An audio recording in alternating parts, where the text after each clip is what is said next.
Vamos vamos a retomar un cachito, esto que estábamos hablando de la investigación científica, un poco ciencia que habíamos estado viendo, conocimiento científico, todas estas cuestiones, y esta investigación como el proceso reflexivo y sistemático que nos ayuda o que nos permite descubrir y interpretar hechos, fenómenos, procesos, siempre vinculados a cuestiones vinculadas con la realidad, es decir, conocimientos que se vinculen directamente con la realidad. Es decir, que nosotros vamos a considerar o vamos a tener en cuenta a esta investigación científica como articulada, digamos, con el planteo y la resolución de determinados problemas, problemas que tienen existencia real, además no cualquier problema, cuyo fin primero y último va a ser la ampliación del conocimiento, y para el que se requiere, como habíamos estado el otro día, habíamos estado, y frente a otras temáticas similares, habíamos estado distinguiendo que se requiere la actitud crítica del investigador. ¿A qué nos referimos con la actitud crítica? Es decir, esta toma de distancia necesaria, el no involucramiento con este objeto de estudio al que le estoy dedicando, porque de esa manera garantizo que se van a conservar determinadas, o se garantiza que se va a garantizar la objetividad necesaria que proviene justamente del distanciamiento natural que yo voy a tener con esto que estoy intentando investigar, y que entonces voy a poder mirar estos fenómenos de la manera más escéptica posible y evitando todo juicio personal en torno a esto que yo estoy intentando investigar. No sé si quedó claro. Esto supone que no va a haber un grado de implicación de quien lleva adelante, o de la o las personas que llevan adelante esta investigación, y que nada de lo que está ocurriendo en esta investigación va a interferir con el juicio personal de las personas. En este punto, siempre soy medio crítica yo, ¿no?, con esta pretensión que tiene la investigación científica, y sobre todo el método científico, y sobre todo el paradigma del positivismo, ¿no?, que pretenden esto que sería esta objetividad absoluta, ¿no?, esta no implicancia al 100% de quien está investigando con aquello que yo estoy investigando, cosa que desde mi punto de vista y por algunos estudios que desde las ciencias sociales se han promovido, y es medio, no es tan así, no funciona tan así en la realidad. Siempre tenemos alguna razón por la cual estamos investigando esto, y siempre vamos a tener alguna historia personal en torno a las decisiones que se toman en una investigación. Es medio difícil este desapego total entre lo que estoy intentando investigar y el investigador. Siempre hay un grado de implicancia personal desde este punto de vista. De todas maneras, sin ser Profe, tan extremo, sí. o sea que es como que una persona no investiga algo porque sí, sino porque pasó algo en su vida con respecto a eso, una Hay un cosa montón así. de casos en la historia de la ciencia que es así. Hay un montón de casos en la historia de la ciencia. Por interés personal o por interés, por ejemplo, de algún Comercial. grupo de personas. Sí, Sí, también comercial. comercial. Profe, esto me hizo acordar realmente un caso que hubo también cuando, por ejemplo, yo le hablaba, por ejemplo, del tema de la cocaína en el siglo pasado o en el anterior, que se Ajá, utilizaba supuestamente porque era beneficioso contra la tos o demás problemas comunes. ajá. El tema del cigarrillo, que tuvo el mismo caso, digamos. Se promocionaba supuestamente como beneficiante en ciertos aspectos, aunque no lo era. Y después se descubrió que lo que se hizo fue que algunas empresas tabacaleras pusieron plata, por así decirlo, para que algunos científicos modificaran los datos y los resultados. Sí. Sí, Eh, sí, hay intereses. Si no hay intereses económicos, hay intereses personales. Hay veces que hay intereses políticos. Siempre hay intereses. No existe como tal la persona que sin ninguna razón y porque sí se dedique a investigar algo. No existe eso. Porque justamente una de las razones por las cuales muchas veces son exitosas las investigaciones es porque hay una fuerte motivación detrás de esto. Imagínense que los investigadores ahora, supónganse, vamos a dar un ejemplo bien de la realidad y que nos afecta a todos, directa o indirectamente. Vamos a suponer que la cantidad de científicos que hay en el mundo no tuvieran ningún interés, no persiguieran ningún interés con la vacuna del COVID. ¿Ustedes creen que se hubieran apurado tanto para descubrirla? no. No. En cambio, si yo sé que hay gente que se me está muriendo, por eso digo, la objetividad tal cual la plantea las ciencias naturales, esto es un planteo más de las ciencias naturales, esa objetividad así desprovista de todo propósito, desprovista de todo interés, desprovista de todo, no existe en la realidad esa objetividad. Sí, yo puedo poner en funcionamiento una serie de mecanismos que me garanticen que el dato, y esto va a tener que ver con el instrumento que yo elijo para recoger el dato, que el dato sea lo más fidedigno posible y lo puedo someter a distintas pruebas. En eso estamos de acuerdo. Pero la objetividad como concepto, como tal, así, de que alguien esté investigando o esté haciendo algo sin ninguna razón, no existe, porque el conocimiento no funciona así. Las razones del aprendizaje, las razones del conocimiento tienen que ver con motivaciones que son personales. Entonces, esto que plantea las ciencias naturales es una utopía que no se cumple en realidad. Y además, a lo largo de la historia de la ciencia, ha habido una gran cantidad de científicos que han llevado adelante investigaciones, porque una tía se murió porque los padres estuvieron afectados por tal enfermedad, porque tal proceso, tal hecho, tal fenómeno ocurrió en el pueblo donde ellos vivían. Más personal que eso, no sé qué hay. No sé, o yo estoy equivocada, no sé. ¿Entienden? Más personal que eso no hay directamente. Hay muchos hechos a lo largo de la historia de la ciencia que han estado motivados, descubrimientos, algunos de los cuales han sido descubrimientos. Eso también tiene mucho que ver con la historia de la ciencia, que han estado fuertemente motivados justamente por razones que son de índole personal. Lo que yo no puedo permitir es que estas razones personales distorsionen, tiñan, desdibujen, pónganle la palabra que ustedes quieran, el objetivo original de la investigación. Pero que todos hacemos algo porque tenemos una motivación que es personal, y sí, todos hacemos algo porque tenemos una investigación que es personal. Así que la objetividad así como concepto abstracto no es posible en la práctica. Porque aun cuando yo digo, para la investigación de la vacuna del COVID me van a pagar tanto, y bueno, es una motivación económica, pero es una motivación. No es menos peligrosa que si me pongo a estudiar la forma de encontrar la vacuna porque se murió mi mamá, mi papá. ¿Cuál es la diferencia entre una cosa y otra? Hay una motivación.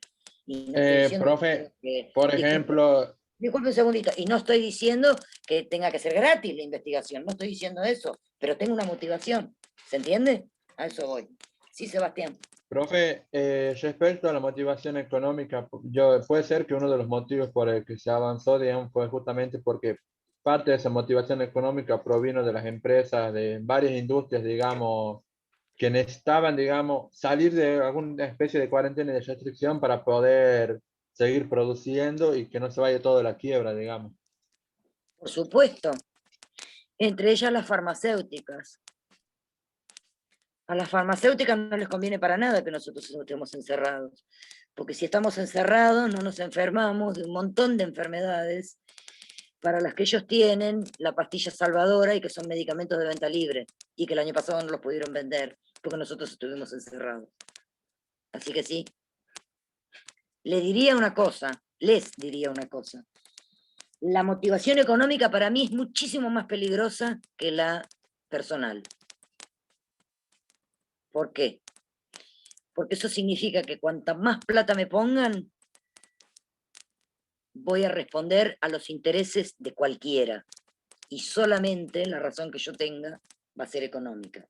Entonces, en realidad voy a estar interesada únicamente por cuánto cuesta esto que estoy haciendo. Después, el uso que estas personas hagan de esto que yo descubrí, de esto que inventé, de esto que desarrollé, de esto que no importa, no me va a interesar, porque solamente me va a mover a mí la recompensa económica. Entonces me parece desde ese punto de vista una motivación que es mucho más peligrosa que ponerme a investigar como una loca por la pena que me significó que un familiar mío se haya muerto por esta enfermedad. ¿Se entiende a lo que voy yo? Porque hay un Sí, planteo profe. ético detrás de esto. Así que sí, la ciencia y las ciencias naturales, sobre todo, que son las que tienen este problema con el tema de la objetividad. Pero la realidad es que la objetividad como tal no existe, porque todos tenemos una motivación que hace que tomemos determinadas decisiones en determinados momentos. Así que todos tenemos, no Profe, existe la creo que persona que, en las ciencias sociales no estaría el mismo problema de la objetividad y todo eso. por supuesto que sí, la única diferencia es que en las ciencias sociales, el paradigma dentro del cual yo me enmarco, en las ciencias sociales reconocemos que la objetividad no existe. Sabemos que la objetividad no existe. Entonces, si yo parto de reconocer que algo no va a ser posible, es mucho más fácil manejarlo porque puedo reconocer cuáles son los signos, las señales que pueden estar distorsionando, en este caso, una investigación. Si yo la niego, si digo que esto no existe, ¿se entiende? Hay una diferencia entre una cosa y otra. La objetividad es un problema de las ciencias naturales, no de las ciencias sociales. Para nosotros no es un problema la objetividad, porque nosotros sabemos que no existe. Y entonces sabemos que además de que el instrumento que utilizamos para medir sea fidedigno, además sabemos que tenemos que tomar determinadas, o adoptar determinadas reglas que nos garanticen la fidedignidad, palabra que no existe, la estoy inventando en este momento, la fidedignidad de los datos.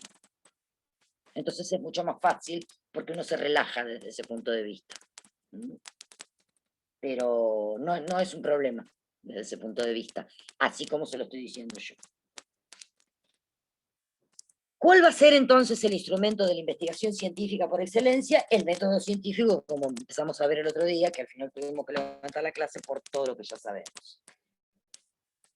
El método científico, entonces, que proviene, método científico, ¿no es cierto? Método, que es una palabra que proviene del griego, que significa sendero, camino, y que es este sendero, esta guía, este camino que me permite a mí, si yo lo sigo, de acuerdo a determinados pasos y determinadas reglas que están preestablecidas, me va a permitir a mí alcanzar un determinado fin.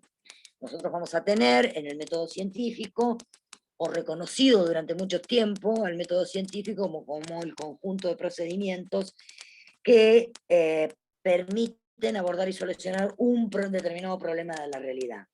Dado que esta definición resultaba, ¿no?, muy cerrada, porque aludía justamente, cuando yo digo aborda y soluciona un problema de la realidad, ¿sí?, alude justamente a la unicidad con que el paradigma del positivismo y el método científico concibe el proceso de investigación, que es el método único, y este método único es el que se vincula al de las ciencias naturales. Por fuera de ese no hay otro método válido, según lo plantean ellos, ¿no?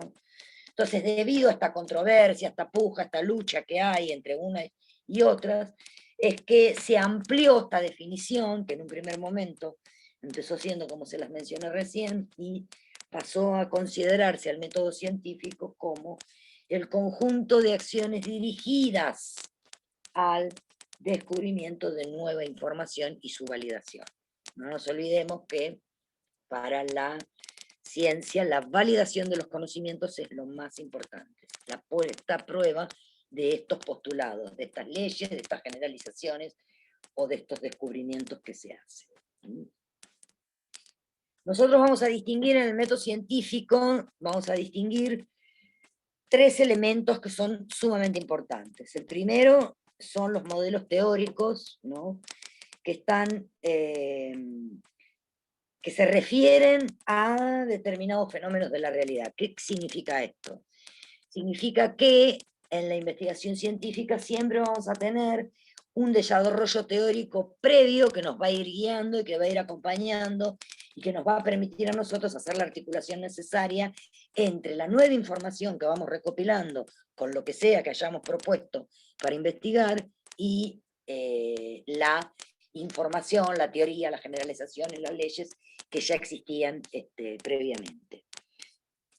Ese es un elemento, entonces, esta vinculación o articulación permanente que hay entre los marcos o modelos teóricos y la nueva información que se va recabando con la investigación.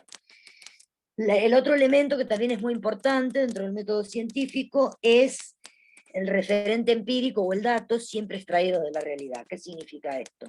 Que para que esta articulación sea válida, según lo que hicimos nosotros, o determinamos nosotros recién, tenemos que referenciarnos en determinados elementos, en determinados datos, en determinada información que sí o sí provenga de la realidad. Es decir, que tenga una existencia real, esto, que yo lo pueda encontrar en algún lugar, no importa dónde y cómo sea la investigación. Y el otro elemento que también es sumamente importante dentro del método científico va a tener que ver justamente con esto, que tiene que ver con que los procedimientos que se utilizan en el método científico tienen que ir orientados en el sentido de que sean estén enmarcados, encuadrados y orientados hacia justamente la contrastación entre los datos que se obtienen del trabajo de campo y la teoría que sustenta esta investigación. Es decir, que fíjense cómo se va armando un triángulo con estas cuestiones de mutua reciprocidad. Los instrumentos que utilizo, el marco referencial que tengo y los datos que tienen que tener existencia real que provienen de la realidad.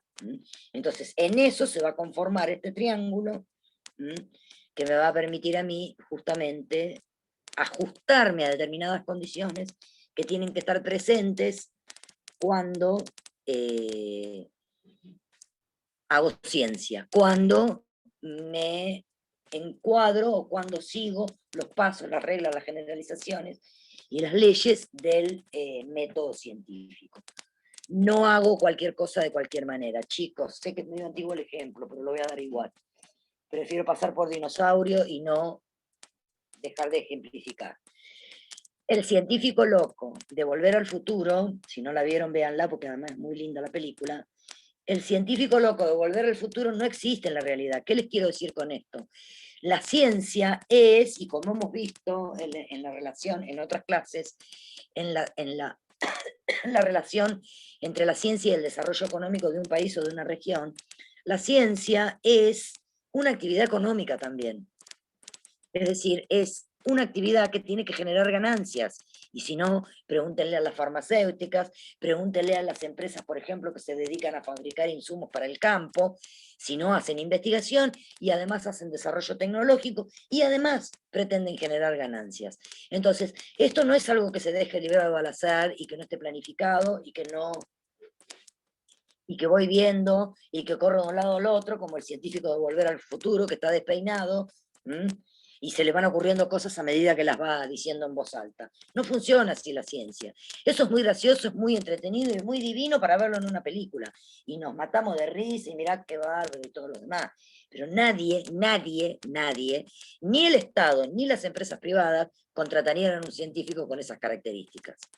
Porque justamente si de algo se trata la ciencia, la investigación científica y el método científico es de la planificación, es de la previsión y es de justamente el establecimiento de determinadas reglas, de determinados pasos que tienen que ser cumplidos para poder garantizar el éxito en esta actividad que estoy haciendo. Así que esto es muy importante que quede claro en torno a la investigación científica y al método científico.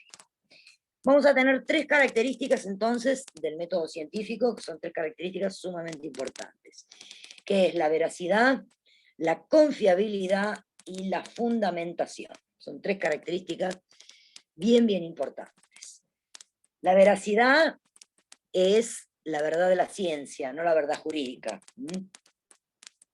De esa veracidad estamos hablando. Es decir, que un conocimiento es verdadero cuando, se puede decir que es verdadero, digamos, cuando hay o remite a alguna prueba empírica de esto o demostración de esto. Es decir, cuando yo lo puedo demostrar, o cuando hay alguna prueba, o cuando hay alguna evidencia de que esto es como yo digo que es.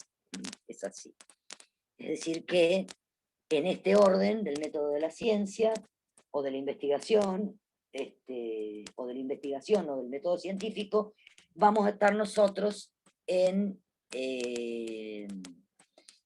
encuadrados dentro de la verdad desde el punto de vista de la ciencia, no la verdad jurídica. La prueba que yo necesito es la contrastación empírica de este conocimiento, de la existencia real o de algún tipo de demostración que me permita a mí afirmar y reafirmar que esto que estoy diciendo es así como yo lo estoy diciendo. Profe, Sí. el paper científico puede ser que sea el documento por excelencia para demostrar si tuvo conclusiones positivas o no, una investigación. Si tuvo conclusiones, ¿qué? El paper científico puede ser que sea el documento por excelencia para demostrar al público, por ejemplo, si una investigación tuvo conclusiones positivas o no. Absolutamente. Una vez que se publica, por eso se acuerdan que también habíamos visto como las características de la investigación y del método científico, es la publicación con el objetivo de compartir la información, ¿no? Dentro de la comunidad científica. Absolutamente. Es una de las maneras de demostrar, no la única, por supuesto, y la publicación en un paper, en una página científica, piensen en las revistas científicas prestigiosas como Lancelot y etcétera. Lancet, perdón, no Lancelot, es otra cosa, Lancet, perdón. Nature es otra revista, creo que. De Lancet, sí, es una... después está la otra página que también es muy prestigiosa, que es Cielo, es SC, Cielo, así se escribe. Bueno, hay distintas páginas, estas son por ahí las más conocidas, pero hay un montón. Justamente es una manera de legitimar, la publicación es una manera de legitimar y que revistas prestigiosas, portales prestigiosos, comunidades científicas prestigiosas, tomen en cuenta determinadas, de acuerdo a lo que sea, ¿no? Al área de conocimiento y de la realidad que nos dediquemos, lo publiquen o lo tomen en cuenta o sea citada la información, eso no hace más que validar una y otra vez esta publicación que fue introducida dentro de una publicación científica. Pero sí, es una manera de revalidar la información. Por supuesto que la prueba ya fue hecha antes de la publicación, pero el hecho de que me acepten la publicación es nuevamente validar esta información. Así que en algún punto sí, es así, Sebastián. Bueno, la veracidad, entonces decíamos nosotros, que es esta cuestión que no, la veracidad desde el punto de vista científico, no la veracidad jurídica. Las tres características del método científico, veracidad, confiabilidad y fundamentación, por supuesto, están vinculadas entre sí, ¿no? Esta veracidad que es la que acabamos de ver, luego vamos a tener confiabilidad. La confiabilidad en ciencia es que yo pueda confiar razonablemente en los datos que yo tengo, y confiar razonablemente en los datos que yo tengo me va a remitir a mí al instrumento que yo utilice para medir lo que quiero medir. Es decir, que la característica del instrumento con el que yo voy a medir lo que sea que esté buscando, tiene que medir lo que yo necesito que mida. Que parece un juego de palabras, pero no es ningún juego de palabras. Parece una verdad que es una pavada lo que estoy diciendo, pero no es ninguna pavada lo que estoy diciendo. Es decir, que yo me tengo que asegurar, si voy a hacer un estudio comparativo de temperaturas en las distintas ciudades, por ejemplo, del país, ¿no? En distintas capitales, por ejemplo, de nuestro país, me tengo que asegurar que el termómetro sea el mismo en todos los casos, por ejemplo, y que la base a través de la cual va a registrar determinadas temperaturas sea la misma para todos, es decir, que en algún punto tiene que existir como una equidad en la administración y en la utilización de un determinado instrumento. Y además, si voy a medir grados, voy a usar un termómetro, que es algo que yo sé que mide temperatura, ¿se entiende? A esto va con que el instrumento mida lo que tiene que medir. No voy a utilizar algo que yo sé que no está suficientemente probado que sirve para medir esto, sino tengo que utilizar algo que yo sé con anticipación que me va a servir exactamente para esto. Entonces, una vez que yo garanticé que el instrumento mida lo que tiene que medir, entonces yo puedo confiar razonablemente en los datos que me está tirando este instrumento de medición. Por eso, uno de los pasos dentro del método científico es asegurarse que el instrumento que yo voy a utilizar registre lo más fidedignamente posible la información que yo necesito.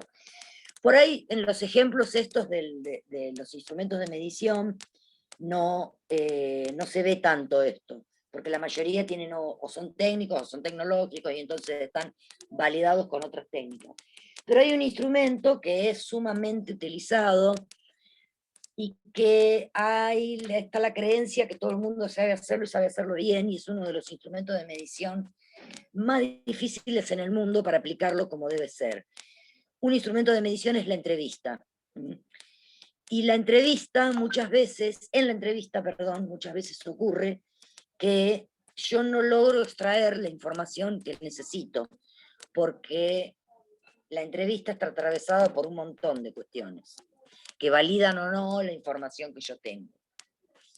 Y Por que, ejemplo, puede ser, profe, sí, que va a depender mucho si la entrevista está estructurada o es libre sí, o un poco tiene que si es ver con formal o eso. informal.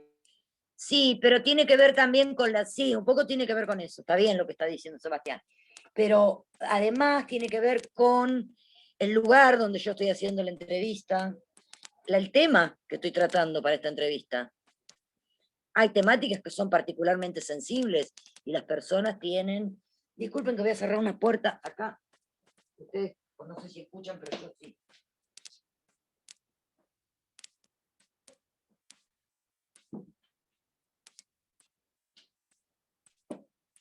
Como no estoy en mi casa, estoy un poco más complicada con los ruidos. Bueno, les decía, además de estos aspectos que señaló el compañero acá, ¿no?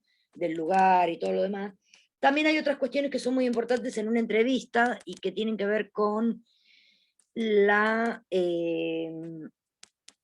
temática que voy a abordar o sobre la que voy a preguntar y el lugar en el que yo me encuentro preguntando sobre algo, ¿no? Si yo voy a preguntar o mi investigación está en el orden de temáticas muy sensibles y muy íntimas para cada uno de nosotros, como puede ser la sexualidad humana, los hábitos, por ejemplo, aborto, estas son todas temáticas, no porque sea ley la gente lo va a salir a hablar, no tiene nada que ver una cosa con otra. Pero son temáticas muy sensibles, primero que generan conductas, ya sabemos de qué tipo, y además responden estrictamente a la intimidad de cada uno de nosotros. Entonces, estas son algunas de los inconvenientes con el que yo me puedo encontrar cuando yo aplico un instrumento de medición, porque mide información, mide conducta y me permite obtener información, pero dependiendo de cuál sea la temática, en el lugar en donde yo esté entrevistando y cómo hago la pregunta, voy a obtener o no información que sea valedera o que me va a servir, o que va a estar en consonancia con lo que yo estoy investigando. Por eso les digo que este es un instrumento de medición, el de la entrevista, que como es muy popular, todo el mundo cree que todo el mundo lo maneja, y no es así. Es muy difícil, es muy difícil manejar la técnica de la entrevista sin generar o promover en el otro una actitud persecutoria, o dar una idea equivocada respecto de lo que,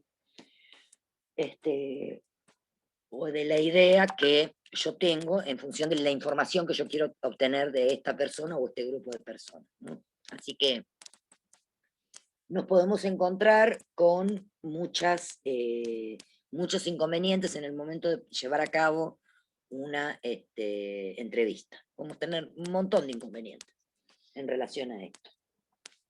Bien. Y como les digo, va a depender mucho de qué es lo que yo estoy investigando, la familiaridad y la colaboración que voy a obtener con el otro mediante esta técnica, por ejemplo, de la entrevista. Bueno, entonces vimos veracidad, vimos confiabilidad recién, y ahora nos falta la tercera característica del método científico, que es la fundamentación.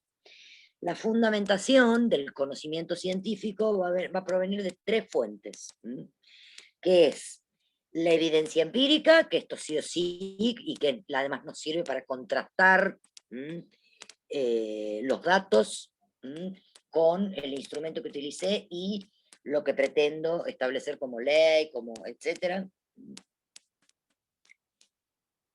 Las reglas básicas de la construcción del conocimiento, esto tiene que ver con que tampoco puedo de cualquier manera,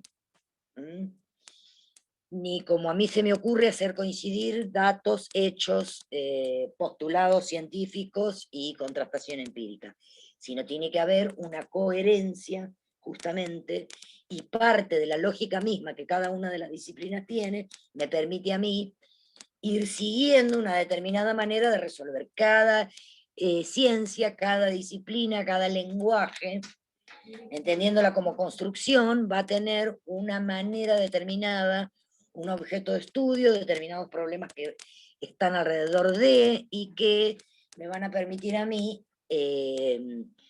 resolver cosas de una determinada manera. Bueno, las reglas básicas de la construcción del conocimiento me van a permitir a mí fundamentar determinadas conclusiones en torno a una investigación que yo esté llevando adelante, porque me tengo que atener a la lógica interna de la disciplina o de la ciencia. No puedo aplicar la lógica de el teatro, por ejemplo, para resolver un problema de la ingeniería, o al revés, la lógica de la ingeniería para resolver un problema que tiene que ver con la realización de un balance, por ejemplo. O la lógica de la contaduría para resolver un problema de salud. Cada disciplina tiene una lógica de resolución de sus problemas que le es propia. Y esta tiene que estar respetada cuando yo, en una investigación, tomo en cuenta determinadas leyes, generalizaciones, marco teórico, etcétera, tengo que tomar en cuenta para que la fundamentación que yo hago de esto que estoy investigando tenga validez. Si no, no va a tener ninguna validez lo que estoy haciendo. Y la otra fuente, que también es importante, que tenemos los datos empíricos por un lado, las reglas básicas o lógicas de la construcción del conocimiento, que es la que acabamos de ver, y por último vamos a tener los modelos y las teorías propias de cada una de las disciplinas. Es decir que además voy a tomar en cuenta las construcciones teóricas pertenecientes a cada una de las ciencias, cada una de las disciplinas, y que me van a permitir a mí encuadrar, enmarcar este problema, esta cuestión, me van a permitir encuadrarla dentro de alguna, de acuerdo a cuál sea la ciencia, cuál sea la disciplina, cuál sea el lenguaje que yo estoy manejando, ¿no? Pero sí es importante, porque esto me va a permitir a mí fundamentar justamente y realzar, y por lo tanto luego puedo establecer una ley, una generalización, una proposición, que me permita a mí justamente aportar a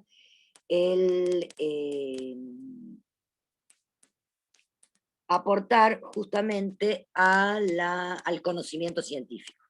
Va un poco por ahí esto. Por eso, e incluso para que sea considerado como tal, tengo que observar y tengo que respetar determinadas reglas, porque si no es así, reglas que además están establecidas justamente para dar validez y universalidad al conocimiento científico. ¿Se acuerdan cuando hablábamos hace un par de clases sobre lo convencional que significaba o que traía como característica el conocimiento científico? Bueno, tiene que ver con esto.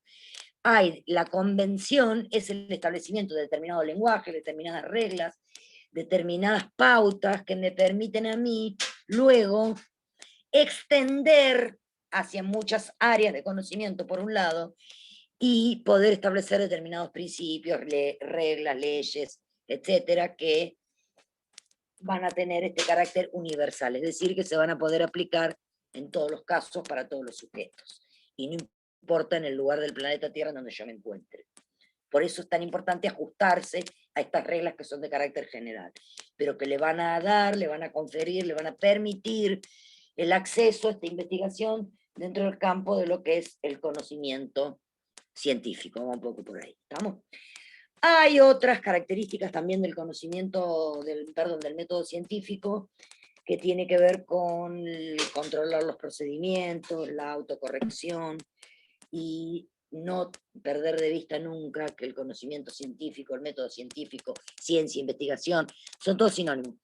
Siempre va a tener un contexto histórico que enmarca las acciones y las decisiones que se toman.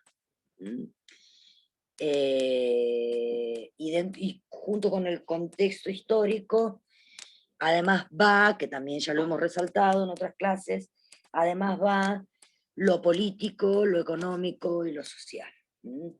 ¿Qué tipo de conocimiento tenemos como predominante en un determinado momento, que permite o no el acceso al conocimiento científico, y que desde el punto de vista social, cuáles serían las demandas como para hacer frente a determinadas cuestiones? En la historia de la humanidad ha habido determinados momentos, hoy nosotros les decimos, habiendo prevalecido el conocimiento científico, hoy nosotros decimos momentos oscuros de la humanidad en los que, por vía de la explicación mítico-religiosa, por ahí, o sobre todo de lo mítico, se intentaba explicar la presencia, la existencia de determinados procesos o determinados fenómenos, que después, gracias al avance del conocimiento científico, esto se fue corrigiendo, se fue mejorando, se fue, ¿no? Mirando de otra manera, y entonces prevaleció el conocimiento científico por sobre otro tipo de conocimiento, ¿no? Pero esto, que es el carácter histórico de la ciencia, es sumamente importante, es tanto como las otras cuestiones que hemos estado viendo en la clase de hoy y la semana anterior, ¿no? Es súper importante no olvidarse que hay este condicionamiento y este contexto histórico que modifica superlativamente las prácticas vinculadas con la generación del conocimiento, y que muchas veces se han constituido en determinados obstáculos que no han permitido el avance de la ciencia. Hay momentos más paradigmáticos que otros en la historia de la ciencia, como por ejemplo en la Edad Media, por ejemplo, con la quema de brujas y todas esas cuestiones, que fue un periodo particularmente oscuro en torno a esto, ¿no? Pero, de todas maneras, ha habido otros condicionamientos sociales que han impedido el avance de la ciencia. Así que no hay que descartarlo del todo. De hecho, no hace falta irse tan atrás en la historia, ¿no? Frente a una pandemia como la que tenemos hoy, todavía hay gente que, frente a la posibilidad de la vacuna, que tampoco está tan disponible la vacuna, porque todos los países del mundo tienen problemas para esto, para adquirir la vacuna, hay gente todavía que, frente a la vacuna, para aliviar los síntomas, porque la vacuna no es que va a evitar que nos contagiemos, no, pero sí alivia, si contraemos la enfermedad, evita las formas graves de la enfermedad. Y todavía nos encontramos con gente que dice que no sabe si se va a vacunar, porque vaya a saber qué es lo que nos están poniendo, qué es lo que nos están, ¿no? Y entonces uno dice, yo no puedo creer que haya gente que tiene celulares que va y viene 2 veces en un día a Saturno con esos celulares y me esté diciendo esto con respecto a la vacuna. Y sin embargo nos encontramos con gente que tiene miedo respecto de esto, ¿no? O sea, tiene miedo de eso, pero no tiene miedo de contagiarse. Son esos contrasentidos que de los que somos portadores los seres humanos, las personas, por el solo hecho de ser. Entonces, por eso les digo, no hace falta irse tan lejos con los obstaculizadores del avance de la ciencia. Hay cosas que las tenemos acá nomás. Cerquita y cotidianamente la tenemos con nosotros. Esto en cuanto entonces a las características de la ciencia. Vamos a terminar hoy con este tema tan lindo que es paradigmas y revoluciones científicas. Así ya cuando nos volvemos a ver la semana que viene, que nos vamos a ver el miércoles 26, porque el martes 25 es feriado, a su vez, ya empezamos con la unidad número 3, que es la de tecnología. Sí. El 24 va a ser feriado puente. El 24 es feriado puente. Nosotros no tenemos clase, pero ustedes sí tienen otras clases, no sé de qué, pero tienen clases.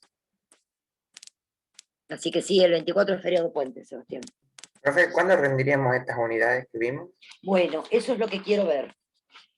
Porque no... Me gustaría que hicieran, en base a alguna película, poder ver alguna cuestión que sería interesante, ya vamos a ver, y poder identificar, no quisiera que repitieran así de memoria cosas en un parcial que no les va a servir para nada, porque acá lo importante es que puedan diferenciar, reconocer en determinados procesos, ¿no?, la existencia de esto. ¿Ustedes cuándo? Me habían dado una fecha ustedes de cuándo rendían. ¿Cuándo rinden? El 19 tenemos un parcial de física. El 19 es el miércoles que viene. Sí, profe. Bueno. No, pongamos fecha ya. En realidad la fecha, como les digo, yo les voy a subir la consigna en el aula virtual, en el campus, en realidad, y ustedes van a tener que hacer la entrega ahí, en el campus virtual de esto, y yo les voy a dar un tiempo. Déjenme pensar. Profe, ¿y el miércoles 2? ¿O ya es mucho? Lo que pasa es que después no nos va a alcanzar el tiempo para lo de tecnología, chicos. ¿Cuándo era que terminaban las clases? Entonces puede ser el miércoles 25, profe, que faltan 2 semanas. La otra Miércoles semana rendimos 26. física y la próxima podemos ir con usted. Miércoles 26. Sería. Claro, 26. Miércoles 26. Bueno. ¿Les va el miércoles 26? Sí, profe, con el parte, sí. Entonces, tendríamos hasta la unidad número 2 nomás. Claro, exactamente, porque la de tecnología todavía no llegamos. Recién vamos a empezar la semana que viene con la unidad de tecnología. Así que, ¿Y cómo sería la método? bueno, ¿cómo sería? Es que lo más probable, bueno, yo le voy a poner acá fecha 26, 24, 29, acá, 26. Esto es parcial.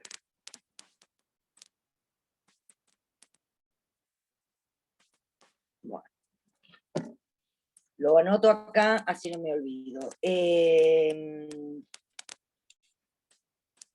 A mí el año pasado, con todo esto, porque yo antes los parciales los tomaba de otra manera. Toda esta parte yo la tomaba de manera teórica y después sí, la unidad de tecnología la veíamos mucho más práctica, bueno, de otra manera. Pero bueno, el año pasado tenía el gran problema de cómo hago para hacerlos rendir sin la presencialidad y todo lo demás. Entonces, aparte yo inclusive el año pasado la encaré distinta la materia que y bueno, también yo estuve aprendiendo, digamos, el año pasado, ¿no? Entonces, lo que les di, la verdad que me dio muy buenos resultados, y por lo menos, yo creo que a los chicos les gustó. Yo a partir del visionado de una película, ellos trabajaron sobre un cuestionario que yo tengo elaborado y que vamos retomando todos los aspectos que nosotros vamos viendo de ciencia, de método científico, de paradigma, un montón de cuestiones, en función de un caso puntual. El único problema que tengo con eso es que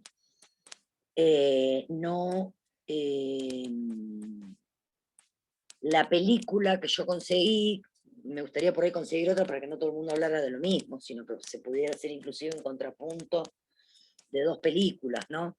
Pero no estaba doblada al español y no tenía subtítulos. Y encima que es una película medio vieja, es como medio un plomazo ver las películas dobladas, ¿no? Pero la película es muy linda y aparte es un caso verdadero. Que yo les conté de la película esta, que es Y la banda siguió tocando, que es la película sobre la historia del SIDA. Porque esa película refleja muy bien todos los pasos del método científico, todas las cuestiones que tienen que ver con todo lo que nosotros hemos ido viendo, reflexionando, contando casos, viendo cosas. Refleja muy bien esa película todo esto, entonces les permite a ustedes identificar, que yo prefiero por ahí que hagan eso y no que yo les puedo tomar un múltiple choice de un, yo les puedo poner en un múltiple choice, les pregunto, les doy 15 minutos, lo llenan y lo completan, pero me parece que esto va a ser mucho más provechoso que si se sientan a leer, estudiar, o de casualidad le aciertan a las preguntas necesarias como para aprobar ese parcial. ¿Qué piensan? Ya le digo, ya le contesto. Yo preferiría lo de la película, profe.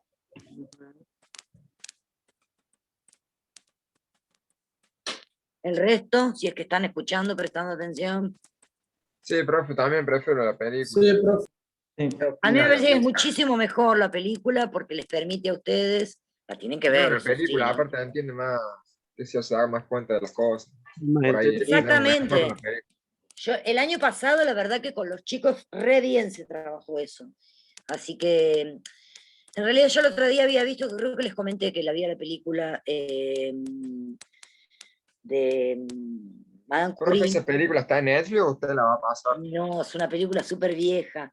Yo tengo el link de la película, pero está en español la película. Y la banda siguió tocando, se llama. Si ustedes la consiguen subtitulada, sería un re golazo a la película. Profe, en YouTube está la película en español, la acabo de buscar. Claro, está doblada al español. Sí, es súper vieja, es de los 90, chicos, esa película. Todo lo que les recomiendo es de los 90. Pero no, es de los 90 la película. Así que por eso, sí, es un poquito antigua. No creo que ya se consiga. No sé, si quieren buscar en Netflix, busquen, pero no creo que la consigan.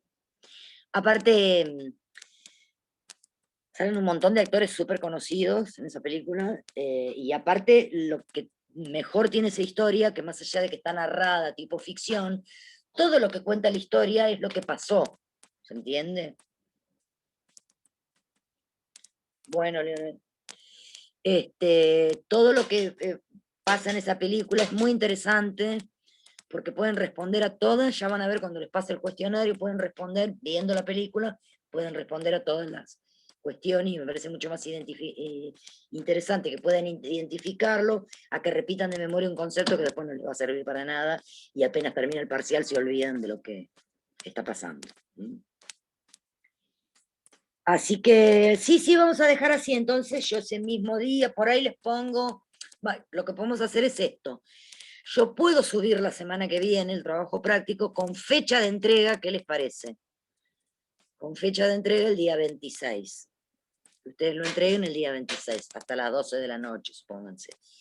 Sí o Profe, sí, ¿qué? ¿sería hasta el viernes, hasta el 26, hasta las 12 de la noche o Hasta las 12 de la 25? noche del 26. Yo tengo como programarlo desde el campus, a eso. O sea, profe, pero yo me refiero si... O sea, entonces sería el 25 hasta las 23:59, ¿no? No, el 26 hasta las 23:59, Ah, perfecto. que es miércoles. Hasta ese miércoles a las 12 de la noche. ¿Qué les parece? Yo aparte me quiero apurar un poco porque quiero la unidad de tecnología, si bien no es que sea muy larga, en conceptos, en cantidad de conceptos, pero sí, luego tenemos que ponernos a, ustedes, yo no, después armar los grupos como para, ¿De cuánto, profe? de 2, 3 como mucho, más de 3 no. Como para que después hagan las exposiciones de... No había dicho hace unas clases que era de 4, profe. claro, yo les había dicho ya, sí. Porque justo ese día yo formé un grupo de 4. No, 4 no. Así se lo digo. No, ni lo intente, no se tire el lance, no crea que me voy a ablandar, nada. No, 4 no. No, porque ya sé lo que pasan con los grupos de 4. De 5, de 6, de 8, de 15, de 25, de 50. Siempre terminan trabajando 2. El resto no hace nada. Ya lo sé de memoria. Chicos, yo también fui alumna, así que no. Hagan 2 grupos de 2 y listo. Pero no. Más de 3 no, porque ya sé perfectamente qué es lo que pasa con esto. Disculpen, pero no. Pueden hacerlo solo, pueden hacerlo de a 2, pueden hacerlo de a 3. Más no. Hagan 2 grupos de 2 y listo. ¿Vamos? Chicos, más fácil que esto. Yo soy más buena que Lassi, además. Así que El más trabajo fácil que esto, práctico, imposible. profe, grupo de 2, De 2 sí ahí. puede. A este de ver la película y hacer el trabajo práctico, ¿se refiere usted? No, estoy hablando de la unidad de tecnología. Estoy hablando. Bien. Bueno. Vamos con paradigmas, así podemos terminar cerca de las 6. No es tan difícil el concepto de paradigma y los supuestos básicos que tiene paradigma. El concepto de paradigma es un concepto acuñado por Thomas Kuhn. Thomas Kuhn, que no tiene nada que ver con el Kun Agüero, se los voy diciendo desde ya. Sí, porque si no empiezan, pero sí les va a servir para acordarse del apellido, Kuhn. Es K-U-H-N, y no tiene nada que ver con el futbolista. Él, por supuesto que forma parte de las personas, un conjunto de personas, él no es el único que ha teorizado sobre estas cuestiones relativas a la ciencia, lo que se vendría a llamar la nociología o la filosofía de la ciencia, por ahí, ¿no? Por ahí andaría los trabajos de Kuhn. Kuhn va a decir que la ciencia, dice él, es hija del tiempo. ¿Qué significa esto? Que las distintas formas en que se hizo ciencia en los distintos momentos, históricamente hablando, tienen que ver con las distintas maneras en que se concibe, se percibe y se vive el mundo. Es decir, que hay una manera de hacer ciencia de la antigüedad grecorromana, hay otra manera de hacer ciencia, por decirle, estoy tomando momentos icónicos de la historia, ¿no? Hay otra manera de hacer ciencia en la época de las cruzadas, por ejemplo, hay otra manera de hacer ciencia en la Edad Media, en el Renacimiento, en la Ilustración, en la Edad Moderna. Cada uno de esos periodos, solo por tomar grandes periodos, va a tener una manera de entender los fenómenos, una manera de acercarse a lo real, al conocimiento, de manera distinta, porque va a estar absolutamente atravesada por la manera en que yo veo el mundo. Sabemos que para el conocimiento hay un condicionamiento social, histórico, político, etcétera, que condiciona las maneras en las que nosotros vamos a resolver determinados problemas, determinadas cuestiones que se están suscitando. Esto, a su vez, también va a estar atravesado por los accesos tecnológicos, ¿no?, que tengamos. Entendiendo, ya nos vamos adentrando en el concepto de tecnología, entendiendo por acceso tecnológico a todo proceso o producto que nos rodea, no solo lo que viene desde el punto de vista de lo informático y de la aparatología que acompaña la informática, es decir, que vamos por el concepto extendido de la tecnología, no por el restringido que solamente lo asocia con la computadora, el celular y el acceso a Internet. ¿Estamos? En ese orden estamos nosotros. Estas maneras de ver el mundo justamente van a estar sostenidas, dice Kuhn, por distintas creencias, distintos pareceres personales e históricos, y que estos pareceres personales, estas creencias, estos supuestos básicos, van a estar, o van a formar parte, o van a estar compartidos por una comunidad científica, ¿no? ¿Se entiende esto? Entonces va a haber una determinada configuración social que va a mirar el mundo de una determinada manera, y va a haber una determinada comunidad científica que va a estar atravesada por esa manera en que la comunidad toda mira los fenómenos, porque no es ajena. Esto, dicho sea de paso, es otra manera de reconocer que la objetividad no existe, que hablábamos hace un rato. Y entonces las creencias, los pareceres y las formas y el estado de conocimiento hasta ese determinado momento va a ser justamente, va a determinar la calidad y la cantidad de las producciones y del acceso a determinadas soluciones que va a arrebar una determinada comunidad científica en un determinado momento. Va por ahí.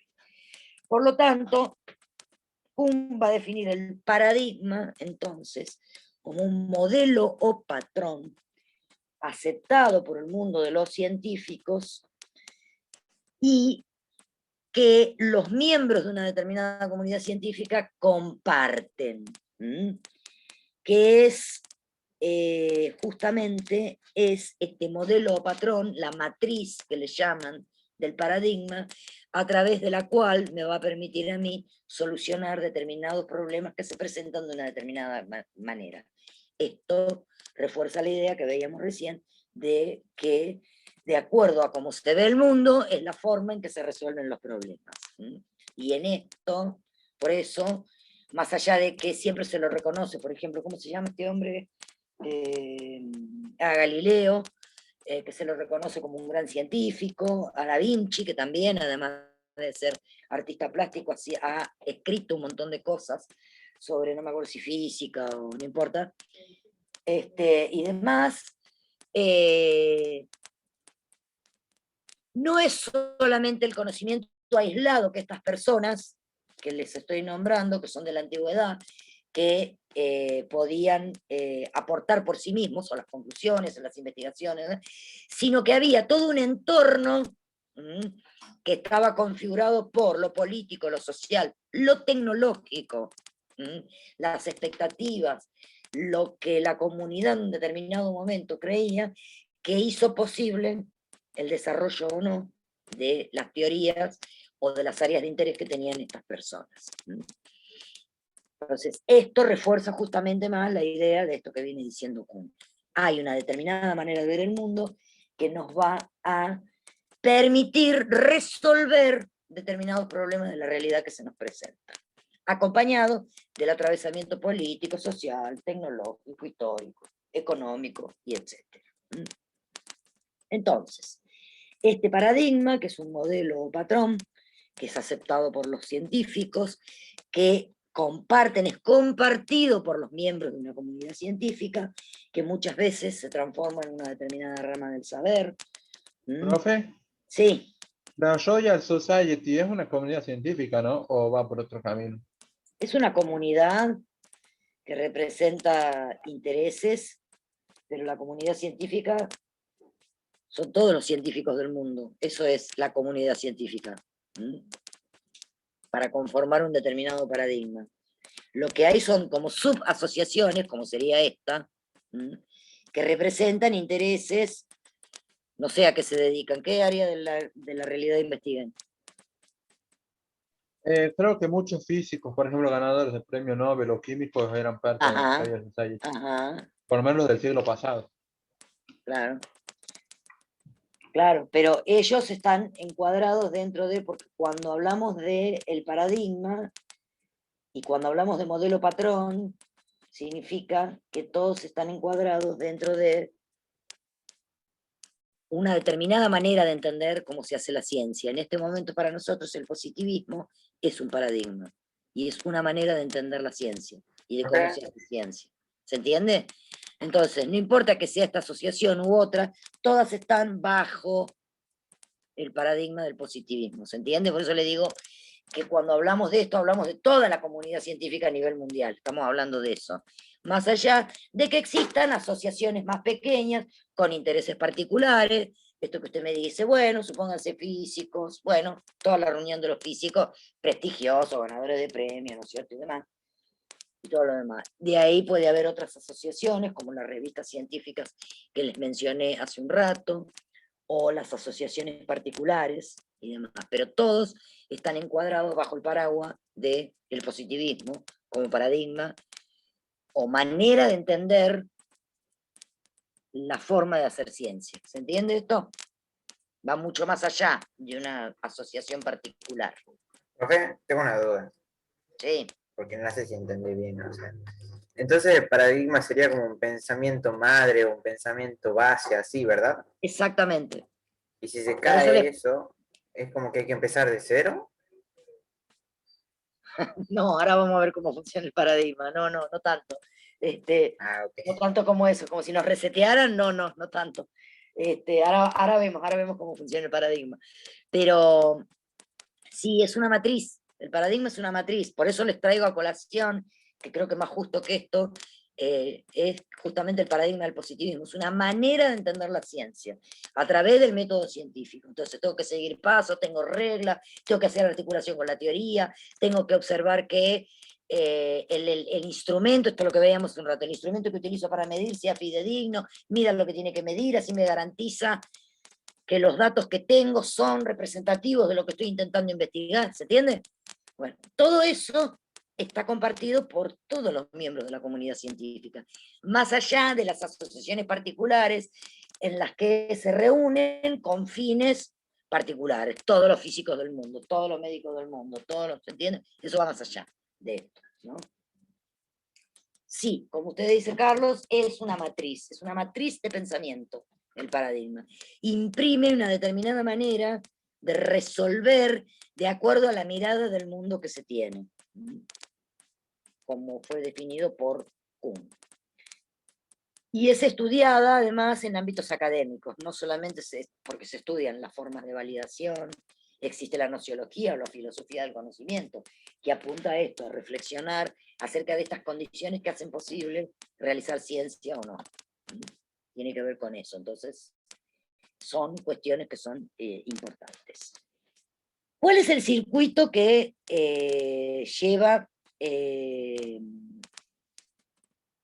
conlleva el establecimiento de un paradigma? Cuando un determinado paradigma triunfa, se establece el periodo de ciencia normal. Imagínense esto que yo les voy a decir como como si fuera un círculo, en que la flecha va en un sentido, que es cómo pasamos de un paradigma a otro, ¿no? Sería así. Cuando un paradigma triunfa, por ejemplo el positivismo, estamos en periodo de ciencia normal.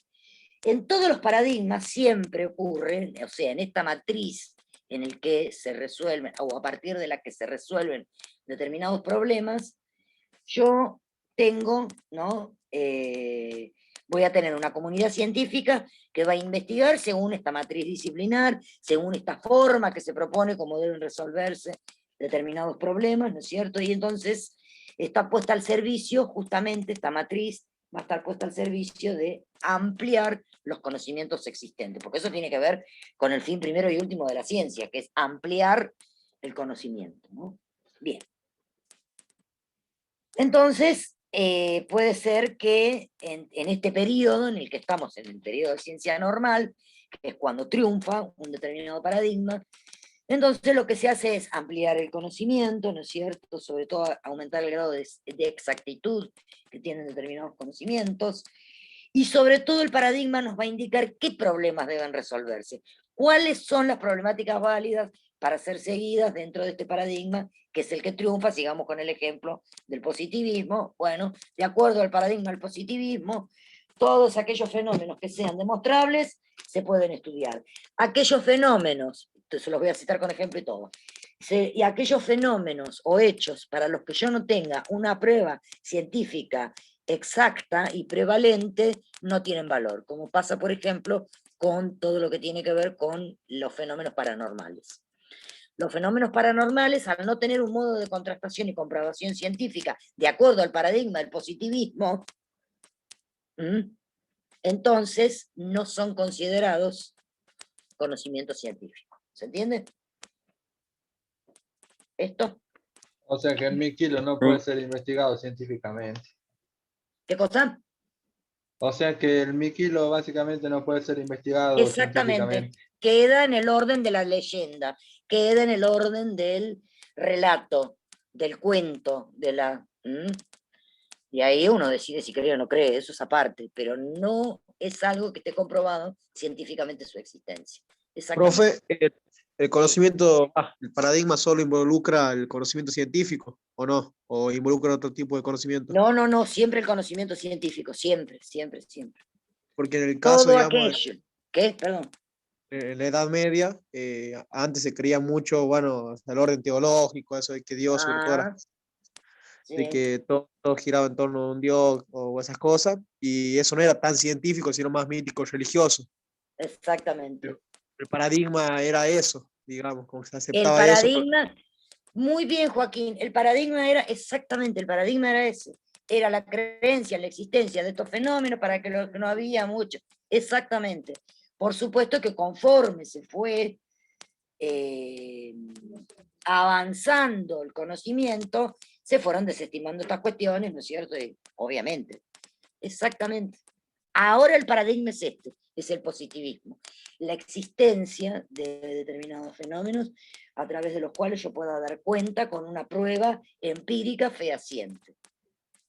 Eso es. Ahora básicamente tenemos un paradigma científico, o sea, siempre Un paradigma tenemos científico. ciencia. Científico de acuerdo al método científico. Claro. ¿Se entiende? Bien. No obstante, siempre hay hechos en toda ciencia, en todo periodo de ciencia normal, siempre hay hechos, anomalías, hechos contradictorios o hechos inexplicables, cosas que aún con la instauración y la consolidación de un determinado paradigma, siempre hay hechos, procesos, fenómenos que son inexplicables, que no pueden explicarse, ¿no? Cuando estamos en periodo de ciencia normal, ¿qué hacen los científicos? Y los científicos o tratan de explicarla o los dejan de lado, no se los toma en cuenta directamente. Llega un momento, porque en algún momento, y por eso los paradigmas han cambiado a lo largo de la historia, llega un momento que una determinada matriz, una determinada manera de explicar la existencia de determinados procesos o fenómenos, deja de ser efectiva porque las anomalías crecen cada vez más, los hechos inexplicables se presentan cada vez más, y entonces cada vez resulta más difícil para quienes sostienen este paradigma poder dar cuenta de estos fenómenos, explicarlos, teorizarlos y demás. No se puede. Entonces, ¿qué pasa? Cuando empieza a pasar esto, que crecen más las anomalías y los hechos, y este paradigma me empieza a resultar insuficiente para dar respuesta frente a los hechos que se me presentan, ¿qué es lo que ocurre? Ocurre entonces que disminuye el consenso entre los científicos, porque empiezan a cuestionarse todo esto que pasa, y a cuestionar el paradigma, y entonces decimos que el paradigma entra en crisis. En el momento de que el paradigma entra en crisis, entonces lo que ocurre es que empiezan a surgir, porque son momentos muy confusionales en general, y lo que ocurre es que empiezan a surgir varios candidatos a paradigma en el mismo momento, entonces en este momento de crisis justamente lo que se genera es este periodo confusional que les decía yo recién, hasta que finalmente, cuando se vuelve a lograr el consenso, se vuelve de nuevo a un periodo de ciencia normal con la instalación o instauración del nuevo paradigma. ¿Qué es lo que pasa? Y alguien preguntó hace un ratito ahí, ¿qué es lo que pasa con los paradigmas anteriores? Nada en el camino del conocimiento, en la historia de la humanidad se desecha. Nada se tira a la basura como concepto, ¿no, Diego? Nada se tira a la basura. Sino que en tal caso pasará a formar parte del conjunto de conocimientos que han sido superados, porque siempre existe en el basamento de los conocimientos, siempre va a existir justamente esta base de conocimientos, aunque ya no tengan validez, ya no sean considerados válidos porque hayan sido superados, pero en todo caso pasarán a formar parte de la historia del conocimiento de. Por ejemplo, les digo así, en didáctica, por ejemplo, nosotros estudiamos a un representante de la didáctica general, que es Comenio, que en 1600 escribió un libro que se llamaba Didáctica Magna. Ese libro, Didáctica Magna, tiene el gran valor de que es la primera obra sistematizada en torno a la enseñanza que hay en la historia de la humanidad. Hasta antes de la obra de Comenio, la transmisión se hacía de generación en generación y de boca en boca. Este hombre escribió y sistematizó todo esto. Por supuesto que tiene un montón de postulados que ya no tienen ningún valor porque el objeto de estudio didáctica se complejizó mucho, sobre todo a lo largo del siglo XX. Y han cambiado mucho las maneras en que se conciben las formas de enseñanza y ni hablar a todo lo que va a dar pie estas formas ahora con el tema de la pandemia, ¿no? Y demás. A todos los cambios que espero que en algunos casos se dé, ¿no? En torno a la enseñanza y todo lo demás. Pero eso no significa que lo tiro en una basura, el libro de Comenio, y nunca más lo nombro. No, forma parte de que cuando uno estudia la historia de la didáctica general, uno lo menciona porque es muy valioso en torno al aporte que significó para la conformación definitiva y científica de la didáctica general. ¿Se entiende a lo que quiero ir? Así pasa con el resto de las disciplinas o el resto de las ciencias.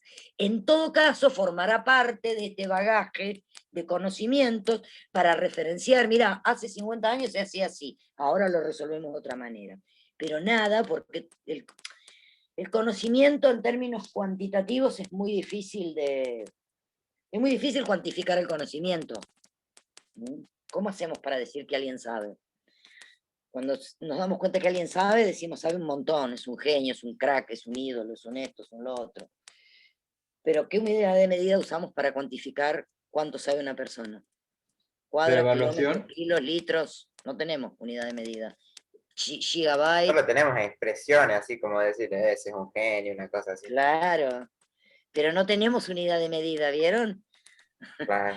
Para decir que alguien sabe, sino estas expresiones que yo les decía. No sabe. Ya decíamos que el coeficiente intelectual tiene sus limitantes, por así decirlo, y no abarca todos los conceptos de inteligencia. No, vamos a discutir en otros términos sobre la inteligencia y ya no vamos a tener tiempo. Otro día discutimos sobre el término de la inteligencia, igual que alguien puso ahí algo del IQ, lo vamos a discutir en otro justamente momento, eso. ya no tenemos tiempo. Porque la inteligencia por sí sola, creo que yo se los he dicho a ustedes, la inteligencia por sí sola no me garantiza el conocimiento. La inteligencia es una herramienta como la memoria, pero por sí solita no sirve para nada. La tengo que hacer trabajar con otras cosas, pero lo podemos hablar en otro momento.